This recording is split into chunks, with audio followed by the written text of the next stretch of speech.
Oh, okay. Let's just call the BTS army right now. Go ahead. Jason Derulo has his first #1 song since 2009. Here he is celebrating with his friends last night. Celebration of Savage Love going #1 on the Billboard charts. Woo! Cheers to everybody in the building. But I still want. Oh, Okay, boy.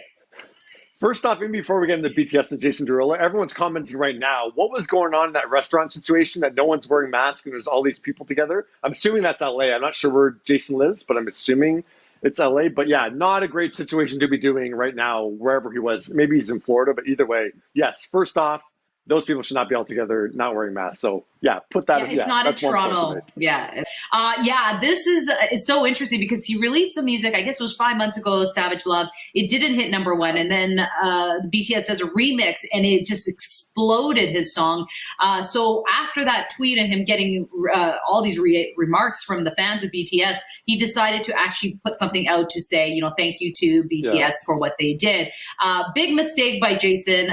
He should have said something right off the top because the power of BTS, they are gold. Anything they touch goes viral. Anything they do is beautiful. I'm a huge BTS fan. So, I was a little bit sad, disappointed that he didn't do that. But he's #1. He hasn't had a #1, and I think it's been, oh my gosh, since 2009, 11 years ago, he's had a #1 on the Billboard chart. So it's been a long time. So for him, maybe it was a misstep. Maybe he was just really excited, but he should have thanked BTS for what they did. BTS, how do you first meet the guys, and were they in the studio with you, or did you do the song, finish it, and send it off? What was that process like? Yeah, so the process for Wasted on Me was I found the song, incredible song. Actually, I worked with some great songwriters, and these songwriters wrote the song, and I was like, this is perfect for BTS. I'm like crossing my fingers. I hope they'll do this one because it's all in English. And I sent it to them. And we've already had a very healthy, very fluid relationship. We had Mic Drop. We did Truth Untold. I produced that song for them on Love Yourself. So this is our third song together. I'm like, I think this would be a smash if you guys are on this one. And I sent it to them. They loved it. I'm like, because it would be so cool to do an all English song with them. And, RM did his thing too. So it's like they were in the studio. They were writing too, and they sent me, because they're writing in Korea, so they sent me their stems. And generally when I work in the studio with artists, we're going back and forth. Okay, do one more take. Okay, do one more take. Actually, let's go back in the studio in 2 weeks. Let's do another take. Let's keep going. It's a game of perfection. Try to get to the best as possible, because once it's out, you can't make any changes. But with BTS, I didn't want them to make any changes from what I heard. Wow. This was one of the rare times I was like, you give me gold. Like, I love the nuances. I love how they can sing the song in their way. I don't want English pronounced words in a way that sounds English, quote unquote, to Americans' ears. Okay? BTS, I want that raw, like unfiltered, genuine feeling. And that's really one of the main things that everyone loves BTS, because they're so genuine. That's it. And you could hear in their voices, it's soulful. You really feel it when you hear it. And that's at the end of the day, it's like, you want to make a song that people feel, if people feel the song, if it gets into their bloodstream, it gets into their heart, you want.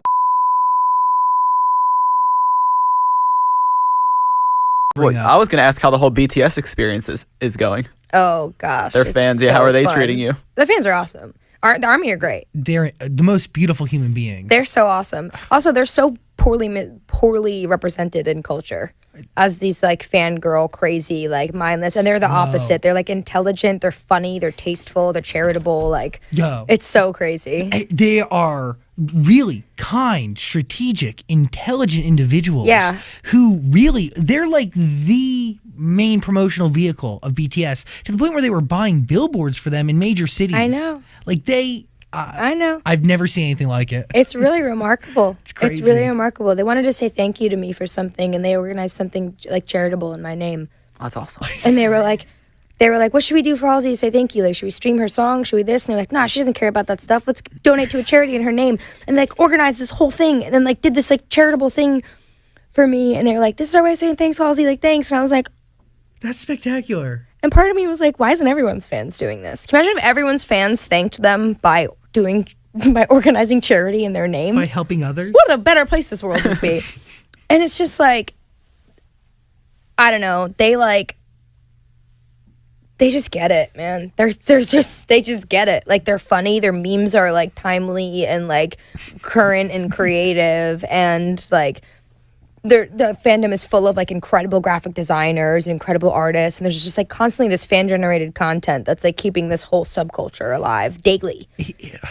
And it's like a whole universe where like if you miss a couple of days and then you come back, like I literally will like not be on Twitter for like 2 days and I'll see like a meme about someone and I'll be like, what did I miss? And then all of a sudden I'm Army and I'm like trying to figure out what I missed so I get the joke. Like, it's ridiculous. It's ridiculous. Yo, I got goosebumps because they're such a variety of people. They were super nice to me too. Super welcoming, super, super nice.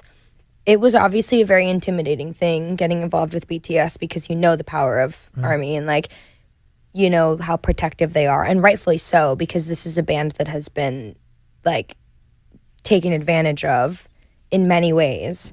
You know what I mean? By people promising them spins and radio play in exchange for, you know, social media power, because the fan base feels like they know what they can accomplish. They're amazing. And so they're protective, as they should be. And I, you know, come along and I'm like, hi, like, we're doing a collaboration. Please don't kill me. And they were so awesome. They're so nice. It was amazing. They were super supportive. Like, I think they can tell it's really genuine.